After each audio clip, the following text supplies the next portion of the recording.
so we're there to support them. We have the legal support, paralegal support. We know the city councilor.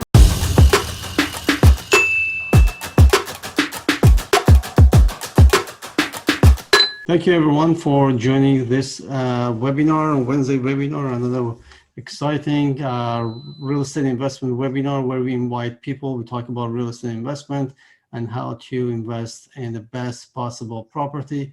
And the goal here is not to invest, is to reach our goals eventually, one day soon. So my name is Ashton Ekbatani. I'm a founder of GTA Real Estate Investment Club. And through that, this webinar was created. I cannot say thanks to COVID-19, but hey, listen, doors are closed, we cannot sit together. So what is the best way is to get together online and talk about our passion here. I am a real estate investor for many years and coach and author of many books. And of course, a host of Wednesday Real Estate webinar. My tongue doesn't roll. Okay, so the goal of this real estate investment seminar is to help you to learn techniques, strategies, just name it, anything related to real estate that can help you get to your goals faster. Here you're also get inspired, because many times if you go solo, you become cold and you lose your focus. But if you hang around with like-minded people, you get inspired, you're encouraged, so you can go further and for longer. Here, we are here to support one another, to build and get to the portfolio that we are looking for. And of course, we're here to help one another as well. Just help one another. If you have any questions, you can always give me a call. You can, anytime you bring a host up into this webinar, you can always reach out to that person with your questions, and we're all willing to help you progress in your journey. And of course, we're going to repeat the same thing. One day, maybe you start your own webinar and you start helping others as well. That is the name of the game. And we are trying to all together help you to move from what we call a speculator to savvy investor. Means instead of being blown away right and left with different winds of medias, just name it, you're going to be solid, walking on the right path, an investor. So instead of moving from I hope, I wish, I guess, and making those assumptions, you're going towards your direction, that your goal, that's where you're supposed to go. You can use the resources that I put on YouTube, and is available to you. There are many webinars that I've done in the past with with investors. These are savvy investors who went through the same path a long time ago. They got a lot of expertise and knowledge. You can either listen to those webinars, or you know what, many of those webinars, they have the phone number and the name. You can grab the phone, call them, and ask for help. I'm sure they would help you there. This is one of the book I wrote a while ago, Successful Real Estate Investors. You can always find it, and there are a lot of strategies in there for any level of investment that you are. Housing market. At the beginning of every webinar, I give you a little bit of what's going on in the market. It's always good to know what's going on around us. Top stories I picked today is Canadian prices are hitting a new height, of course, and that is what we hear all over. And the second news by blog TO, I think that meant blog Toronto, more than 2/3 of condo investors Toronto plan to sell due to new vacant home tax. If you remember, in 2017, the government put a new tax for the vacant properties, just to discourage buying homes and holding it without any reason. And now it's catching up with some of the people in downtown Toronto that their properties is vacant. And the third one is Toronto real estate is back to full-on madness. Of course, the market is crazy. Here in Toronto, we go through multiple offers all the time, and mostly with the lower price bracket, of course. I'm sure we have it in Ottawa too. I heard a lot of stories. Here is the Toronto Real Estate Board housing market chart. I just pull out this one for you. It's resale value. Take a look at the blue line that represent 2020. Look at April, May. That was a little bit of reaction of people to unknown COVID-19. And then right after that, around June, people said, listen, forget about this COVID-19. We have money sitting there. The interest rate is so low. Let's jump into the market and start buying. So that caused the price to go up and the market goes nuts. And as you can see in January, we have the stat for 2021. The price is still very strong. Now here's what we have: the Toronto, the total residential transaction. The first chart on the top left shows the number of transactions compared to last year, same time, January 2020 with January 2021. You see 52% number of transactions, and on the right side of it is the price. So it's 15% went up, 15.5 compared to last year, despite of some, I'm going to show you why. Okay, let me just go down to the next slide. Here you go. In May 2020, last year, CHMC said 18% going to have drop in home price. And immediately after that, REMAX said, are you joking with us? Look at this, your panic. Read the news. REMAX calls recent CHMC report panic-inducing and irresponsible. Going back to what CHMC said possibly between 9 to 18% the price would drop. Well, going back here, that was not the case. Now, talking about the condos, the bottom left, we see the number of transactions are still okay. Now, remember, this is not only 416, it's also 905, means it's Greater Toronto. The price in Toronto, downtown Toronto, was fluctuating, but all around it, let's say Mississauga, North York, they were very solid to stay there where they were, because many of these vacancies happened downtown Toronto. And the average price, you know what, went up 8.3%. Like I can see in Mississauga, didn't went down at all. So today's webinar, we have a special guest, Tony Miller, and Best Landlord: How to Win a Real Estate Game. Now, the reason I put this title here is, whether you like it or not, I come across many conversations, and many people say, well, I don't want the tenant to call me at 3 o'clock morning, say the toilet is blocked and I have to go. And okay, this is not a good landlordship, I would say. There is a problem there. So if you are set to think and act properly as a good landlord, there is no reason for you to quit because you're afraid of your tenant. So we have Tony Miller. You have Tony Miller. He was actually, he's a real estate investor from Ottawa, and he was involved with many of these transactions. And he is the founder of Ottawa Small Landlord Association. And without further ado, Tony, you are on speaker. Go ahead.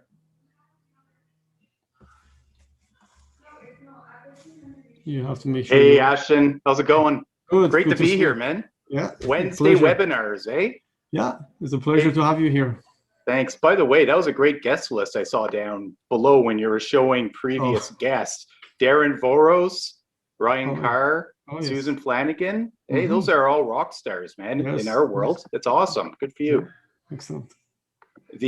I just wanted to ask you too, before we get started, do you think that the vacant home tax in Toronto will be implemented and enforced? It was implemented in 2017. It just started bothering some foreigner investors, and that was the whole reason it was there. Now it's coming back to us because so many people that they are local, they are Canadian citizen, and their place went vacant in downtown Toronto due to COVID-19. Now it's kind of ghost. It's coming to them now. So I don't know what's going to happen. Yeah. In Ottawa, they're looking at that as well. right now. They're looking at they call it an empty home tax. They're studying it. We expect something sometime in 2021. The city will come forward with a report. My guess is that they're going to recommend it to move forward in terms of a bylaw. But the issue is that the unintended consequences for something like this, and you may have seen it in Toronto, but they've seen it in Vancouver for sure, is that once the empty home tax or vacant property tax is implemented at, let's say, 1%, what the foreign buyers do, and I'm not talking about owners of property that are derelict and they need to be fixed up and they're just ignoring them, not those, but foreign buyers who are buying them and just looking at speculation and appreciation. What their goal is they're it's part of the business. They just see it as a cost of doing the business. So they leave that there. And number two is that what we saw is that the foreign buyers, okay, we're going to implement a tax, Canada, fine, or British Columbia or Vancouver. We'll go ahead and sell after we've made a profit. And then when the dip happens in price, which is what has happened before when it comes to empty home tax, vacant property tax, they'll swoop back in and buy at a discount again. And then the government will start taxing higher. Okay. Again, like Vancouver's gone to 3%. And obviously the goal, a successful vacant property tax is one where the government generates fewer and fewer dollars over time in terms of tax, because that means there are fewer vacant properties. So, and the other problem with the vacant property tax too, if they do it here in Ottawa, is that it's foreign buyers, not only are they investing in real estate, but they're bringing their capital into other investments. And it's not just real estate. So if if government or Canada or whatever level of government says no more, we're going to implement this type of tax, well, the foreign buyers will just say, forget it. Canada's not a friendly place right now to invest, and we'll put our money elsewhere. I think that was a very wrong policy the government implemented at that time, 2017. There could have been different measurement to stop increasing the price for nothing. But right off the bat, they discourage investment in Canada. Don't bring your money here. We are moving slow and we want to continue moving slow. That's very dumb what they did, but it is what it is. There's nothing we can do. It is. Yep. Tony, let me share your screen with me here. Sure. So I think you have to share from your end. Can you take over? So technically you should be able to share your screen. It says it's disabled. Yeah, apparently there is a key somewhere down there and you can share your screen. I'm looking at this host disabled participant screen sharing. Okay, you might be on. Do you want to bring it up? I sent it to you if you have a second to bring it up. Well, you're going to use your PowerPoint, correct? Correct. Okay, so you should be able to call up your PowerPoint right now. There's a share screen when you move your mouse. Yeah, and it's not letting me, Ashton. Let me see. Try now. Ah, there we go. All right. Oops. Good. So Tony, just quickly share with us where you're coming from, and then. Sure. Do you guys see the blue screen? Yeah. That's awesome. Okay, great. So I'm in Ottawa. I've been, just in terms of background, I started investing back in about 2008 here in Ottawa. Bought a condo in the east end of Ottawa. I thought I knew what I was doing. I thought I knew how to calculate cash flow. I thought I knew how to analyze property. And it turned out I didn't know what the heck I was doing, Ashton. After a year, I realized that I was taking out close to $300 per month out of my pocket to sustain the property. So I decided to sell, jumped back in and just started learning, hanging around with like-minded individuals, like you said at the intro, and just started investing in multifamily residential. I worked for the government for 25 years, and I left the government and became an investor-focused realtor in 2013. 2014 is when I left the government. And nowadays I've sort of shifted. I'm still a realtor, but I started Ottawa Small Landlord Association, and like some investors, I don't know about you, but I've gotten to the point where I really don't like property management. And it actually, buying property now, it's not at the forefront of my plans. I'm more of a private money lender now. So I have a group of friends here in Ottawa who I lend money to, RRSP money mainly, and some cash, and make great returns that way. And it's just been my evolution over time, eh? So very happy and very blessed to be in the position I'm in. So, Tony, just interrupt you here. If some of my investors online interested to borrow some money from you, they can always knock at your door. Sure. You can help them. I'm always interested in looking at deals. I have a very specific in what I look for. But yeah, for sure, if somebody has something and they have a solid, successful history in what they're doing in terms of investments, then great. Yeah, for sure, fire it along. Excellent. Cool. So a little bit about me. It's like I mentioned, the investment strategies. I fled the government job, the realtor thing. I was affiliated with many different types of organizations, Real Estate Investment Network. I was with Scott McGillivray, Michael Saraceni for Keyspire, the realtor here and service provider in Ottawa. And we also run with my friend Sue Hamid. She's a mortgage broker here in Ottawa. We co-founded the Ottawa Real Estate Investor Conference. And last year we had Arlene Dickinson from Dragon's Den who was there, and really, really cool type of conference where we try to get private investors, elected officials, and not-for-profit into the same room where we can have a discussion about housing solutions, rental housing solutions. And so it's been a successful formula. And like you, we can't meet in person. We'll be doing another virtual one this year sometime. There we go. Invite me over. What's that? Invite me over. Oh, for sure. You got a permanent invite anytime. Everybody in your group. So I guess I wanted to start off by saying I started the the Ottawa Small Landlords Association last year, and it was clear to me that small landlords, especially during COVID started, they really need some help. They need some hand-holding. And when I started out, I thought I knew what I was doing, and it turns out I didn't. I listened to all the radio shows, I watched the TV shows, I read a lot of books, but it turns out I didn't know very much. And there are two things that I didn't know very much about. One is the actual real estate investment side. So I'm talking tactics and strategies, buy and hold, student rentals, fix and flip, BRRRR strategy, whatever you want to do, right? Those type of things, and financing, and those type of things when you're talking tactics and strategies.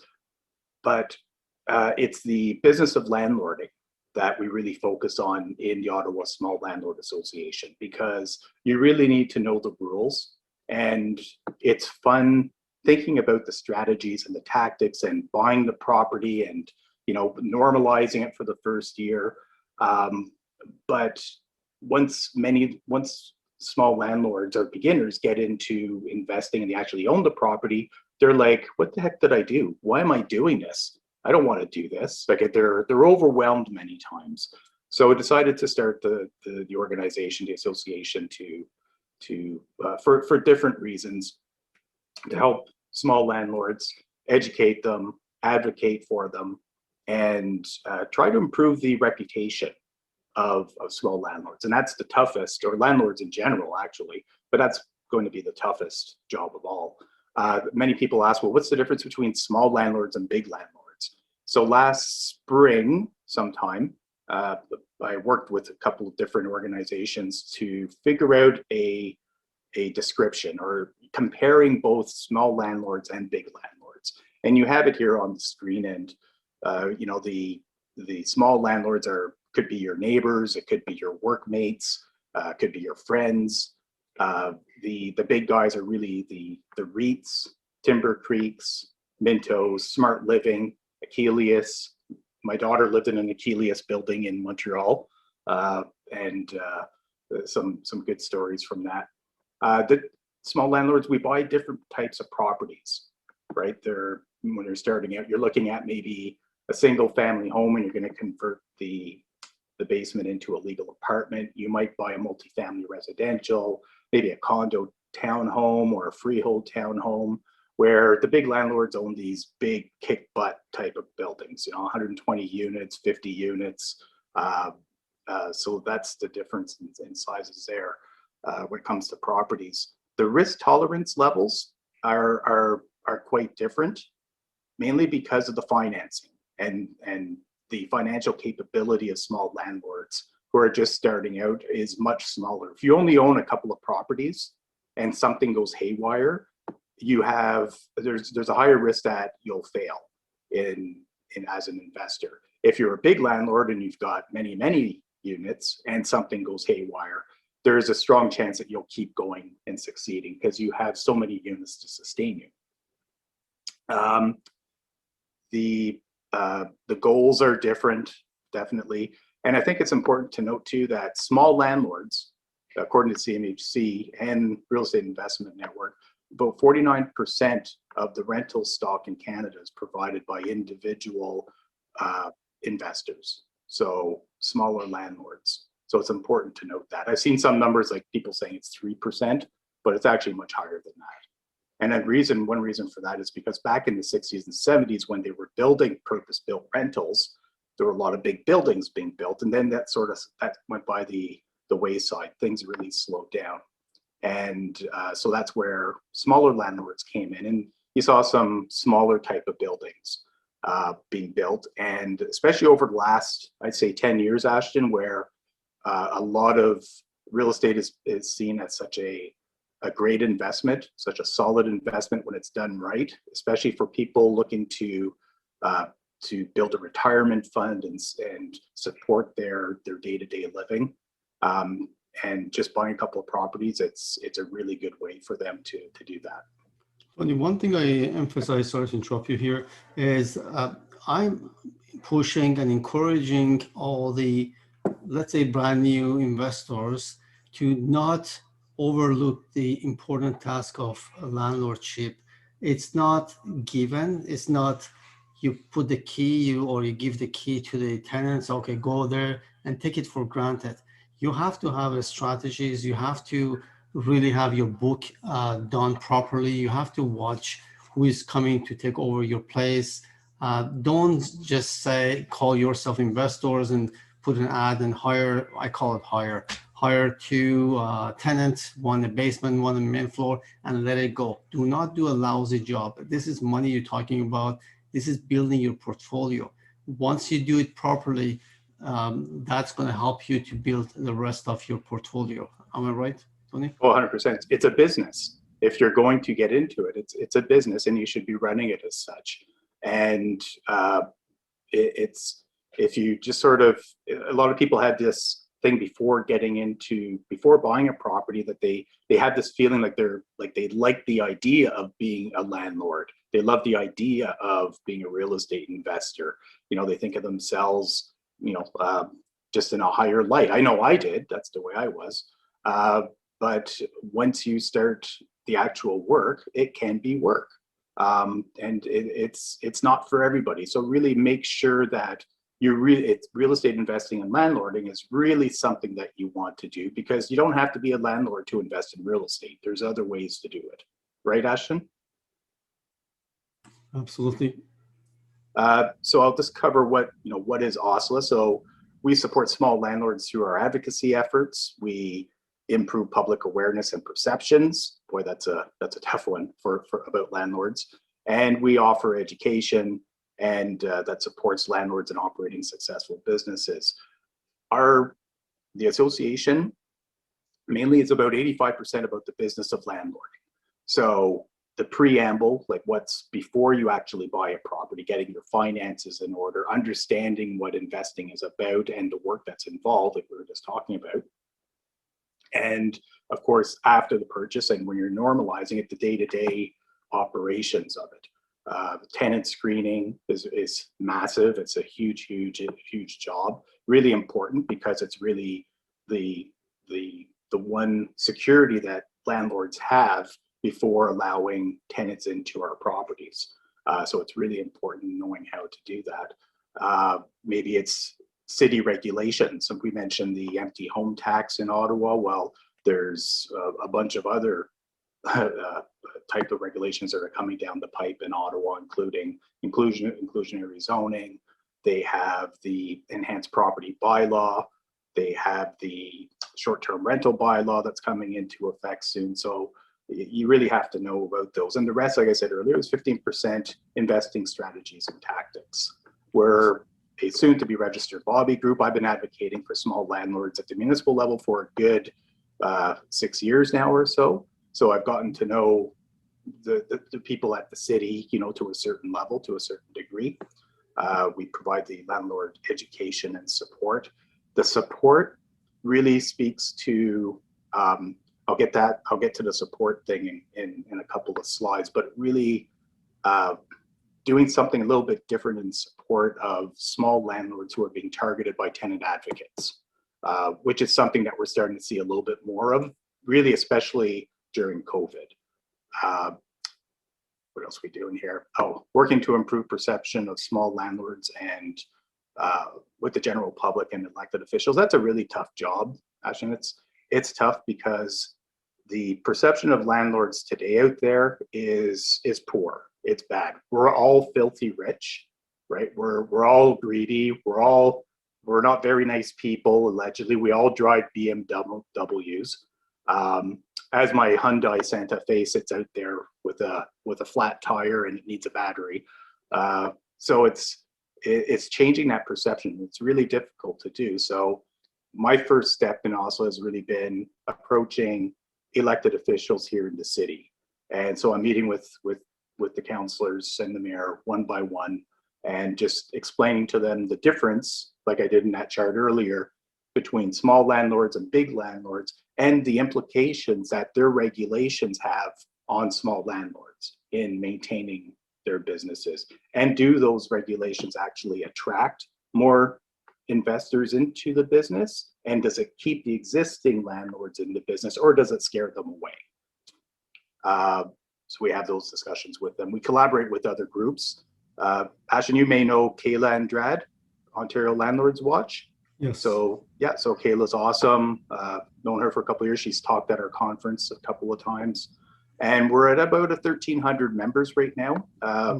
It's split in the Facebook group that we have, and I started the group at a meetup group, and so there's about 800 in the meetup group, and another 700-800 or whatever in the Facebook group. Do you have Toronto Small Landlord Association? No. As far as I know, there isn't, but there may be one in Kingston soon. Okay. I'm not planning to start one. Just don't look at me. You're busy enough as it is there, Ashton. I don't think you need anything else, do you? Writing books and hosting webinars and being a realtor, it's pretty busy. I'm busy enough, yes. You bet. So I mentioned earlier the support that we give at Oslo, and this might resonate with some of the viewers. And there's not a lot of this happening yet, but it is increasing. And when it does happen, it's a real pain in the ass. So the activists are usually, you may have heard of Acorn in Ottawa. There's Acorn Ottawa. There's Horizon Ottawa. They're usually more on the left wing, on the political scale. That's right. And their objectives are pretty clear. They want the eviction bans. They want winter eviction bans, vacancy control, rent control, decommodification of real estate, especially rental housing, is their primary goal. Expropriation of property, if needed, to house people is a primary objective. So they don't have any concerns about voicing what they want to do. They know who I am and I know who they are. And our support when it comes to OSLA members is that they've been targeted 3 times over the last 60 days by tenant advocates. And by what I mean by targeted is that the tenant activists found out that the small landlord's tenants were going to be legally evicted due to non-payment of rent. And so the LTB, Landlord Tenant Board, issued the eviction order. And when the tenant activist groups found out about that, well, they organize. And how they organize is that they try to block the sheriff from actually evicting the tenant from the home. They run smearing campaigns on social media to ruin the reputation of the small landlord or landlord in question. They visit the landlord's home, personal residence, and try to, ask them, intimidate them to drop the eviction. And the picture here that we have here, like the one with the police, that's a real picture. That's the one that happened at the beginning of January here in Ottawa. And the tenant was in arrears here, $17,000. And she did go through, there was a difficult time for her at a certain point, but she had a lot of opportunities to work through it, and she was offered assistance.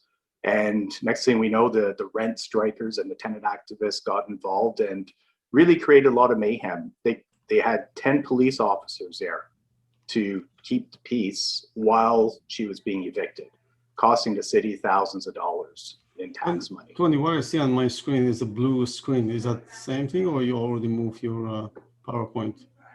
I moved it. Do you see it? I see the front page, like the first page. I don't see anything else. Oh.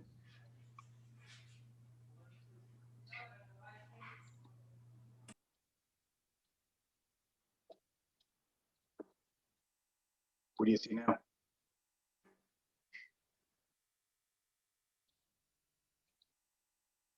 Okay, now I can see it. Oh, do you? In that Sorry. case. Okay. So, It's my new monitor again. It's acting up. So anyways, there's that picture of the police up front. There's that. I've had the Ottawa Small Landlord Association name on Twitter actually hijacked, and they called it something else. Yeah, I have a whole bunch of material.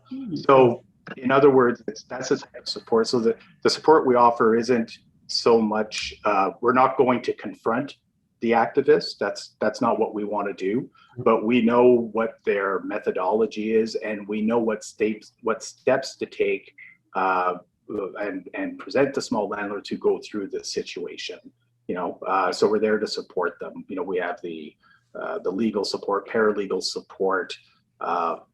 We know the city councilors who, where the properties are located. So we're there to support. So somebody in your group actually goes through this, just drop me a line and I can provide you with some information that may help.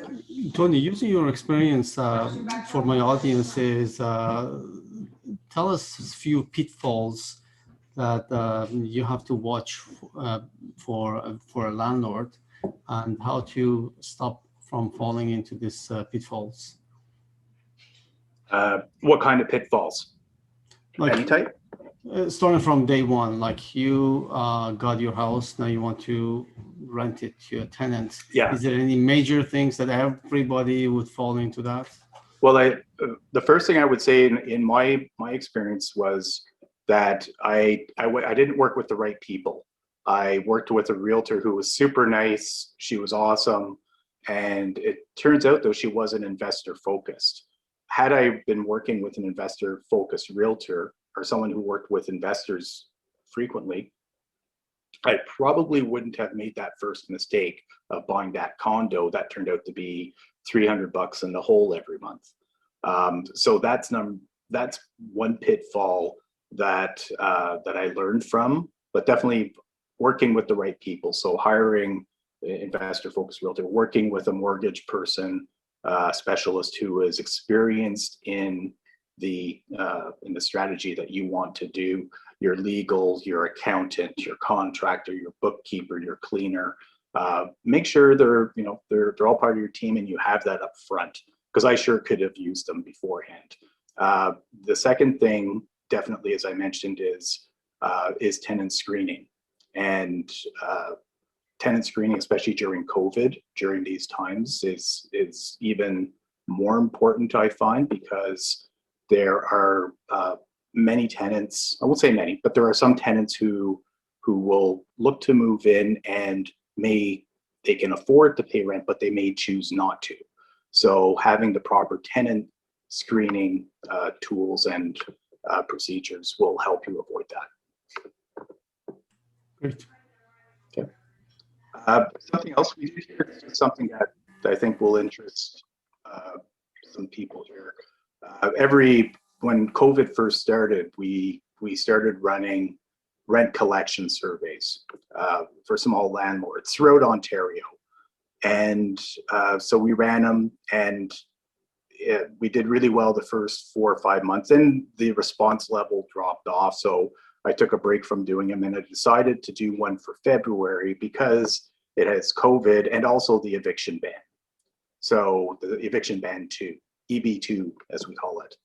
So I ask a bunch of different questions, and then once the survey is closed, I put them together and I present them in different formats. And the first one I did was this one for the results.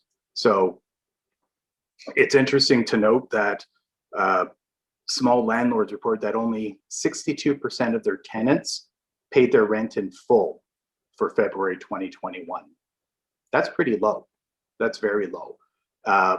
Another 13% paid between 90 and 99%. So that makes it a little bit better, but then the numbers drop after that. So the number, of course, we want 100% rent payment, right? That's of course our objective. So only getting 62% is pretty low. Have you been experiencing the same thing? Yeah, we have the same thing. Thanks God that didn't happen to many of my investments, but I could get I had calls from my investors worrying about their tenants might not pay, and I said, listen, take it a day at a time. Don't assume they're not going to pay you. And one of them, they delay in payment, but they start recovering the missing payments right after that. Awesome. So, yeah, that's great. And we don't want to, well, and personally myself, I don't want to evict tenants who are good tenants and they can't pay because of job loss or income loss because of COVID. There are government programs there to help them get extra money and help pay their rent. At least here in Ottawa, there is. So we don't want to evict them. It's the bad tenants who we're more concerned with. And one of the most essential things that I've done, and this is my practice, anytime I want to find a tenant, I go through the screening, make sure is the caring family or caring person comes to take the place. And this kind of things would never happen, or random, very not happen all the time. And if you come through those hiccups with the tenant, you're so good, your families, that they don't like to take advantage of COVID-19 situation. So they create a kind of compensation. Then because we lost their job for next 3 months, we go half a rent. And then after that, we start covering back for the rent. So they propose a solution rather than running. Yeah, it's important to work with them that way. In terms of issues that are, the biggest issue facing small landlords today and mid-sized landlords and maybe even the big guys is really the landlord tenant board, the delays at the landlord tenant board. So, the hearing delays are depending on which region you're in. If you file an N4, you're not going to get a hearing date for probably 9 months, right? And that's just awful. That's terrible. There's really no justice right now for for small landlords who need to evict tenants. And we have to remember that people get evicted for all sorts of reasons. It's not just for non-payment of rent, even though that's about 80% of the applications at the landlord tenant board. It's that property damage. It could be illegal activities. Maybe there's violence happening between tenants, harassment. There's a bunch of reasons why. So it's good for tenants and landlords to be able to evict, to get people out when they need to, and at least have that ability to dangle that eviction carrot. The threat of eviction sometimes gets tenants back, on track with their behavior. And but right now, the landlord tenant board, 18% of our members said their tenants, 18% of tenants didn't pay rent because of the landlord tenant board issues, and another 17% decided not to pay rent because of the eviction ban. They know that tenants know that they're not going to be evicted anytime soon, so they choose not to pay rent as a result. And another interesting part is there are some, I don't know how many of your viewers have done this, but they're increasingly leaving properties or units vacant. They rather leave their units vacant instead of potentially signing a lease with a tenant who may not pay or may not be able to pay. So they're just taking it cautious. So about 23%, which is pretty high also. And at first I thought, when we were doing these at the beginning of 2020, when COVID first started, my initial reaction was, well, people just don't have faith in their tenant screening capabilities. And I think that's still the case here for sure. But I think there's also, I understand why people would want to leave them vacant.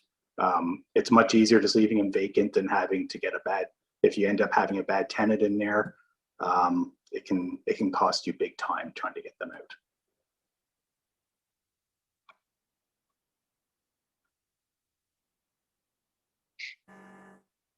Top tips for small landlords during COVID-19.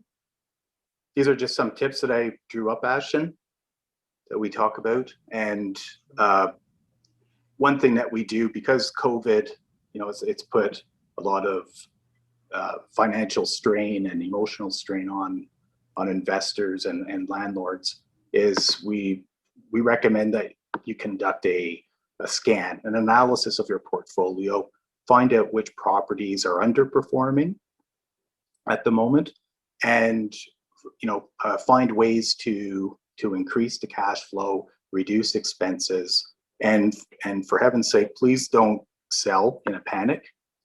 There's no need to sell unless you want to and you have to. That's part of your plan. But there are usually creative ways, and different ways to hold on to your property. If you're finding that it's really difficult holding on to properties, well, you might want to consider refinancing. You may be able to find a joint venture partner to buy into the property. You may be able to get a line of credit to sustain yourself for the property for a little while. So there are different ways to do that. The second thing really important is the communication with tenants, and especially tenants who have lost their jobs or lost some income, and it's really important to work with them and looking for solutions. We're all in this together type of thing applies, and I don't think those people should be evicted through no fault of their own because of COVID. And so look for solutions, a repayment plan, repayment schedule, point them to government social services programs to help them out, and be there, right, and treat them well. They're stressed out too, and they're probably in difficult situations, or at least some of them are. I said, do not panic sell. If you're someone who owns multifamily residential or maybe even bigger buildings, I know in Ottawa they have the public health in the city, they have their guidelines, so they ask us to tell everybody to wear masks in the common areas. Hand sanitizers have to be available for people walking into the building, restrict the number of visitors, wipe down and clean things everywhere. If you have an elevator or if there's staircases, wipe down the rails type of thing, and limit the number of people who go to the laundry room and elevators and common areas at one single time. Signage is important, of course. So those are really the 4 top tips that we have for COVID. Does those make sense to you, Ashton? Yeah, this is what I see every single day, and that's the best way to do it. And that's it. That's what I got for you. Excellent, Tony. What is your phone number? Someone can reach you, or should they just email you? How does it work? Yeah, just email me is the best way. Okay. And if anybody feels like they want to join the Oslo Facebook group, by all means, go ahead. I try to screen people as well as I can. It's a landlord group, not a tenant group. I keep it civil, keep discussions going, and it's a little bit different than other groups. We're not into the like I said, we're not in there talking about different strategies and tactics. And it's a different type of group. Since you're from Ottawa, what is the real estate investment market in Ottawa with, let's consider a positive cash flow situation? Is it still feasible? It depends. It's the old depends. Anything is possible with anything can cash flow if you're putting down a big enough down payment sort of thing. But in Centertown, downtown area, if you can find a property and you can repurpose it, if you're taking it from a 2-unit to a 4-unit, that type of thing can work. But really what's happening is prices have climbed so quickly, so fast.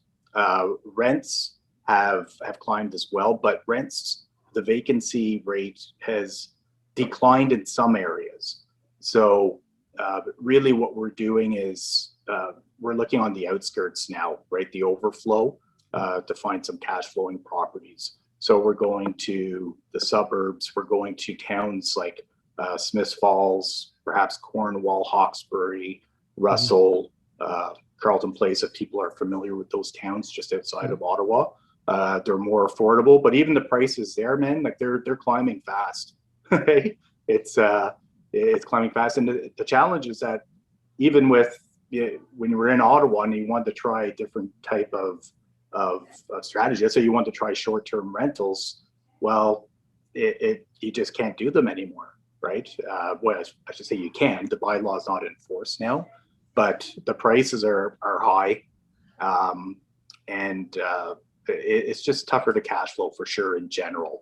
We find that in the downtown core, I looked up the numbers, I guess it was at the beginning of January, and for just one level apartments, there were 400 or so available in January 2020.